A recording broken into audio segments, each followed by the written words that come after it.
Hello. Yeah, hi, Ma. Hi. Hi, how's it Okay. I'm going? not going to be virtual or anything, eh? No, it's okay. We don't need to see each other's faces.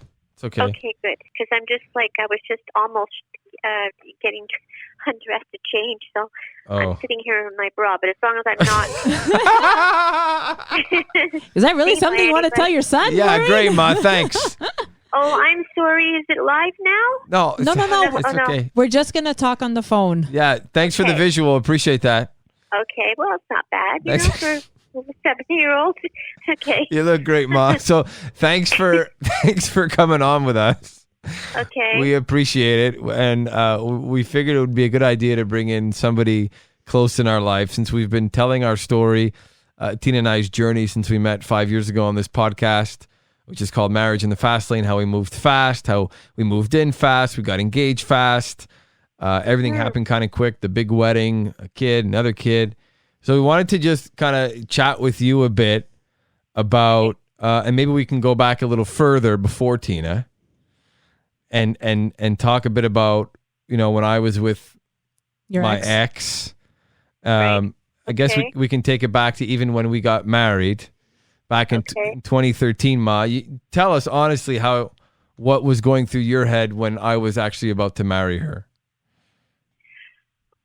Well, I was hoping I was hoping that everything was going to be that it was going to be a very good outcome for you, because I knew that I could see that you two cared for each other. You more, I think, a little bit. But you were young. You were quite young, and I know we know that you were working hard to establish your career, and she had some issues with her health. And so when you had already broken up once also before you got married, Oh, yeah. remember, and you had come back for a little while, and then you went back again, and it was worrisome, but then again, a mother always just wants her child to be happy. True. But Ma, as my mother, and they say moms always know, you must have had your doubts deep down in there. You just never kind of wanted to bring it up. And I don't blame you for wanting to bring it up. But were there any doubts?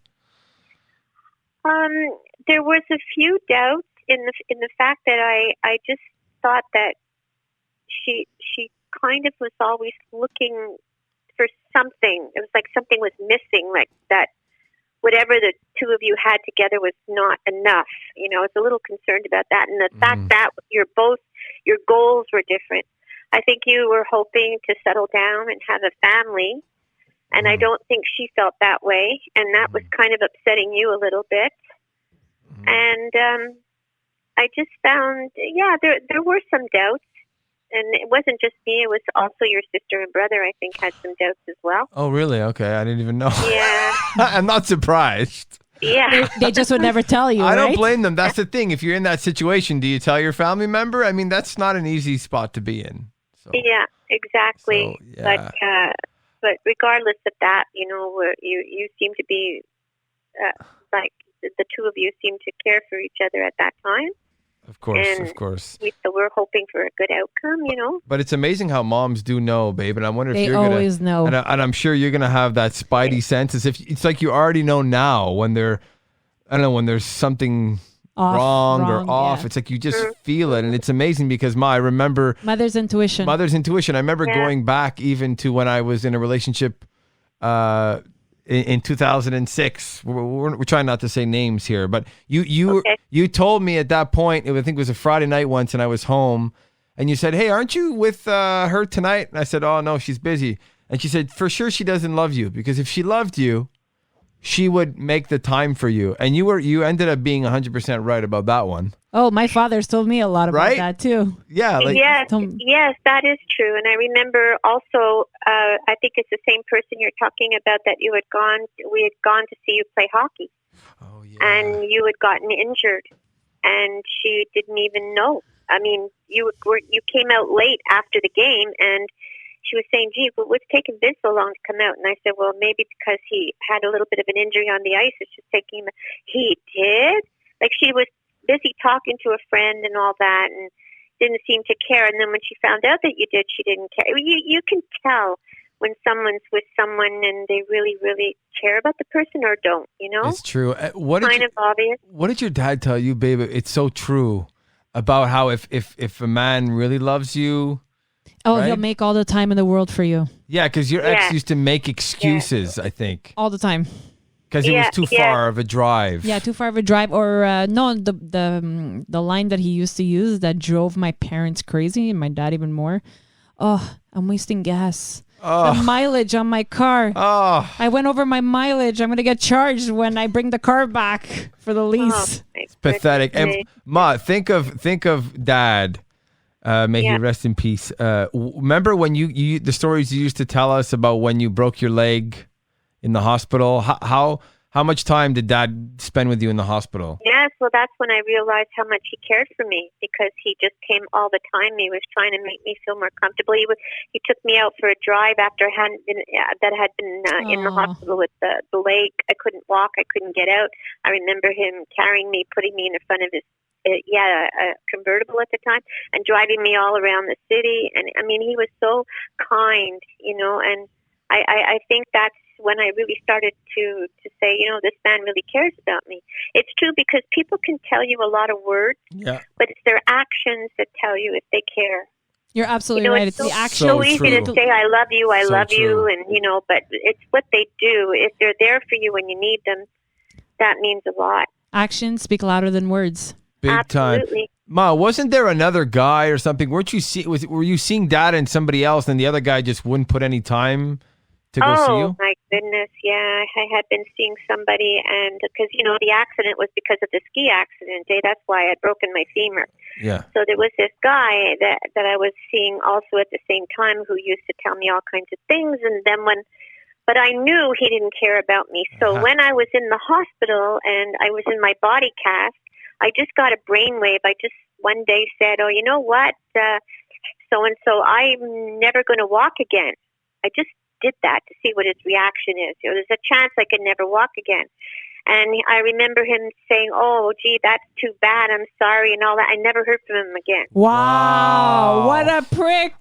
Sorry. So I knew right there, Losers, man. that was not going to go anywhere in a relationship. But it didn't bother me, because I had a sense that he really didn't care. There you go. Relationships your intuition was strong. Always follow your gut, Emma. That's what we're learning. So we were talking about when I was with my ex, and then right after when we broke up. Do you remember the day when I came home and I told you? Were you surprised? Oh my goodness, I was surprised, and yet what my feelings were is how hurt you were. You were just devastated, and the way that it happened and whatever. It's just that it was just to see you so hurt. Yeah. That was the worst of all, because I guess, like you were saying before, I kind of knew deep down inside that things were not going well. Yeah. Because you had been married at that time maybe 2 years. 2 years, yeah, 2 years. And it was starting to be like the visits were getting less, and it was just the whole. You would come alone at the end to certain things. Yeah, and that's when I knew that. Yeah, that's when I knew that something was in the wind. So I wasn't really surprised. But it's the way that it happened. I felt very bad for you, So, and then you stayed home, and you were, I don't think it was the fact that it happened that you were so upset about, but it's just that your whole life was disrupted. Coming back home was difficult. I think at the time you were in between jobs or something, and you were looking for something new, and you were all mixed up. Yeah, I was signing a job in Ontario. Remember? Yeah. You wanted to change the scenery. Yeah, I changed the scenery because I wanted to escape. Yeah, it was like you were looking to get away. You were just looking to escape, because it was just too much. It was overwhelming for you. And so that's why when you met Tina, I guess like we thought it did happen fast, right? Mm-hmm. But it's the way that you mentioned how you met and because you've always been that kind of person that kind of, I think, is able to know. Well, maybe you weren't at that time, but then you became that kind of person that was able to know exactly what you wanted. Yeah. And that you weren't going to waste your time on nonsense. And I think that's why when you met Tina, you just had a feeling that, she was very straightforward with you too. Yeah, and which I think liked. that attracted you to her because she wasn't bullshitting you or portraying herself as one way, but behind your back she would be another. She's a straight shooter. A straight shooter, honest, and completely the opposite of the other person. True. So I think that, and then she had the same goals and wants as you. She wanted to have a family, Mm-hmm. and I think that was very important to you. Ma, do you remember the first time you met her when I brought her over? I think you came for coffee or something. I came for coffee 3 weeks after we met. Do you remember that day, Ma? Yeah, and I was just like, I hope I didn't come across as being a little leery, but not at all. If anything, you greeted me with arms wide open, and I think you sensed as a mom how much happier your son was. And how happy we both were together because I had never felt that kind of connection or love with anybody before I met your son. Yeah. Yeah, and that's why he was so anxious to show you to me, and to show it to the family. Yeah, and I couldn't wait to meet you too. And then I think I met your kids and your grandchildren a couple of days later at Easter. It was Easter weekend. Something like that. Yeah. Which was great. And I mean, but we all thought, wow, though, I think your sister and brother kind of thought, like, wow, that's too soon. Like, how can you? But like. Just like fall in love with somebody so fast, but it does happen, It does. I know that it happens, yeah. And we're proof of that. Yeah, and Ma, do you remember? Because it was only 2 months after I met her, I told you we were buying a house. So what was going through your mind? Honestly, what was going through your mind when I told you that? Well, gee whiz. First of all, I was a little sad to lose you because that's being selfish on my part. I kind of liked having you around. It must have been nice, to have him back home.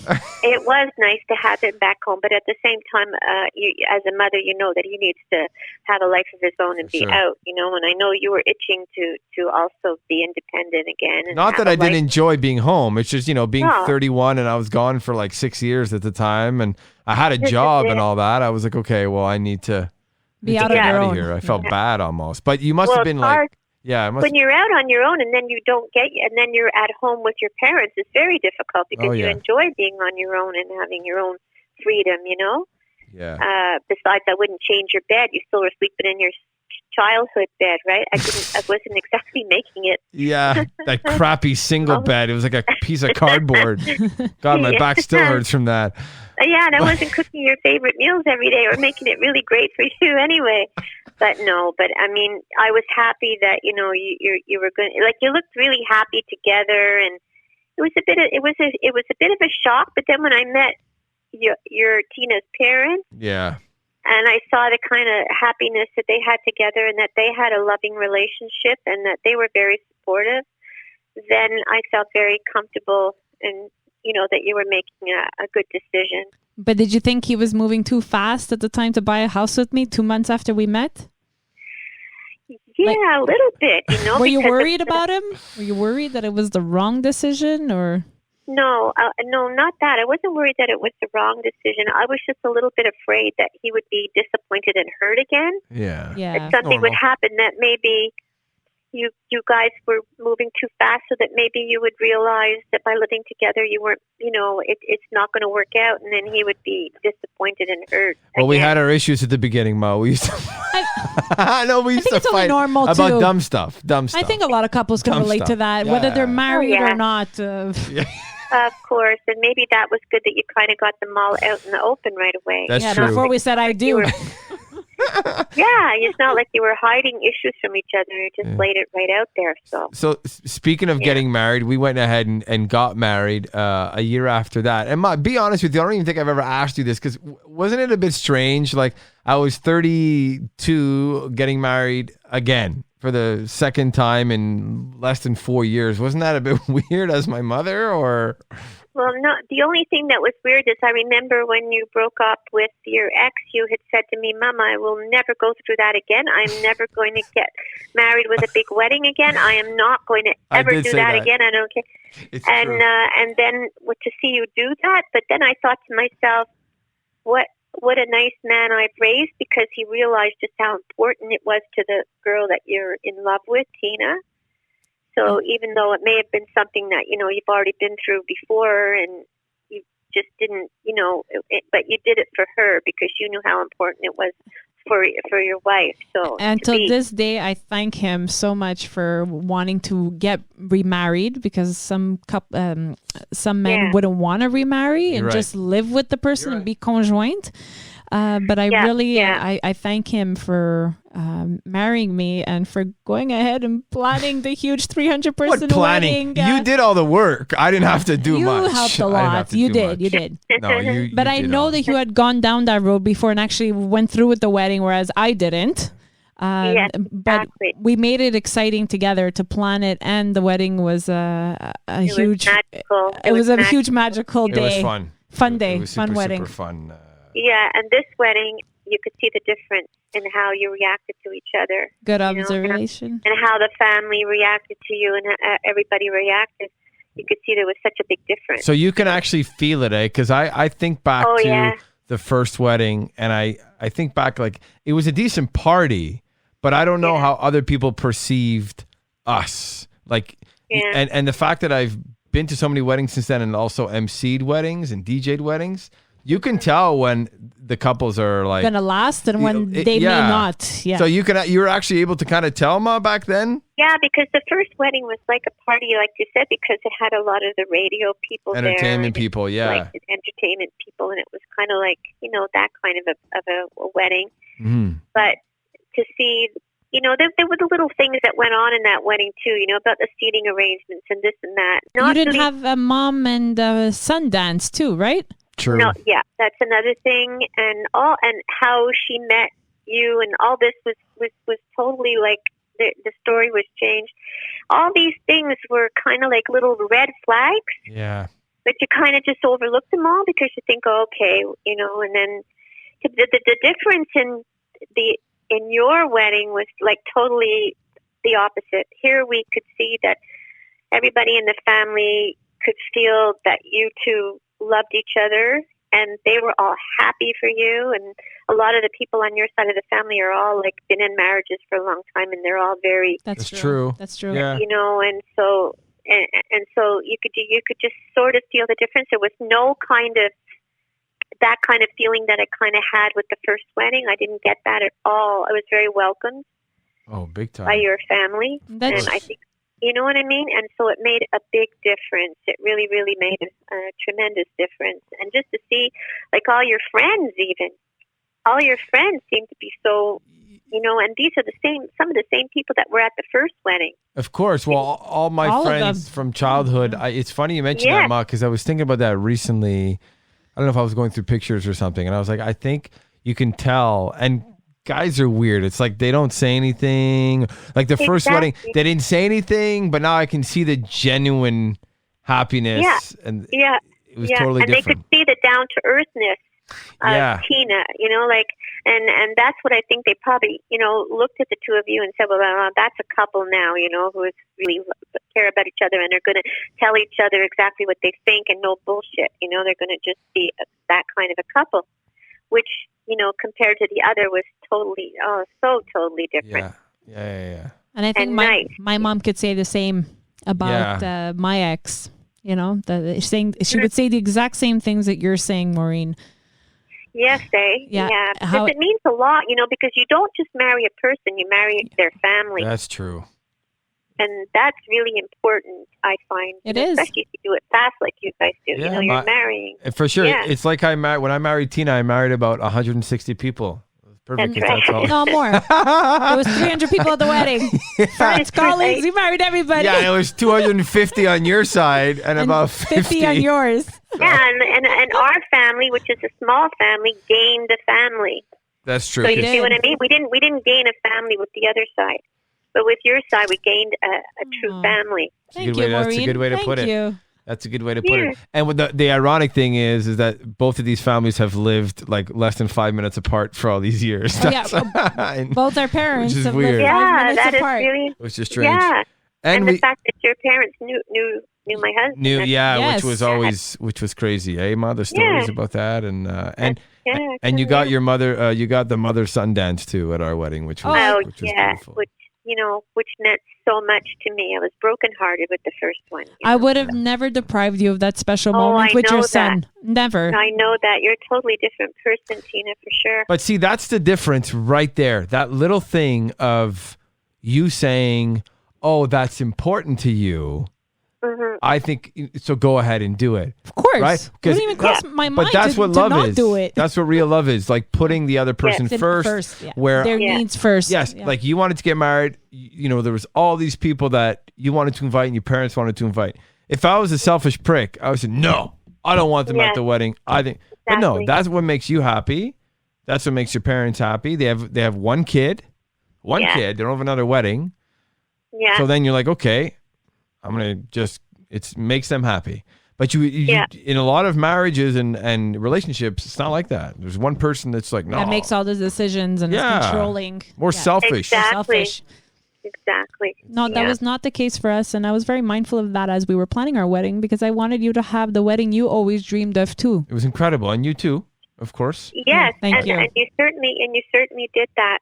Yeah, and it's just carrying on with the beautiful christenings and the lovely little grandkids. Like, they're so happy, and thank you, Mom. Thank you. And that makes a mother feel very good too, to know that everybody is happy and well. Well, Mom, we love you. Thank you for doing this. We appreciate it. You guys and much too. What is this called again? This is this that we're doing together now that you're on. What did you call it before? It's your marriage quickly. Podcast. A podcast. What is it called? It's your marriage. A very quick. Oh my goodness! He's putting you on the spot. You're being bad. What's your it called? Marriage. Podcast. Marriage in the fast lane. Marriage in the fast lane. Oh, in the fast lane. That's it. I'll have to think of a car next time. Okay, in the fast lane. Okay. Oh, that's great. Great way of remembering. And it's funny we say that because my mother, for those who don't know, got so many speeding tickets growing up. And I remember how many times, and people comment now on my driving that I drive fast and you're scared to get in the car with me. I think it's because of you. Because I think back to those times when you'd get pulled over. No, well, don't copy me. That's one way, please. Okay. Don't. Okay, Mom. Don't. Okay. I love you. We love you. You got those grandchildren and your beautiful wife. You're right. Okay. All right. Thank you, okay, Mom. bye, guys. Thanks. Bye, Maureen. Bye. We love you. Bye. I love you too. Bye. Bye. Bye. Bye.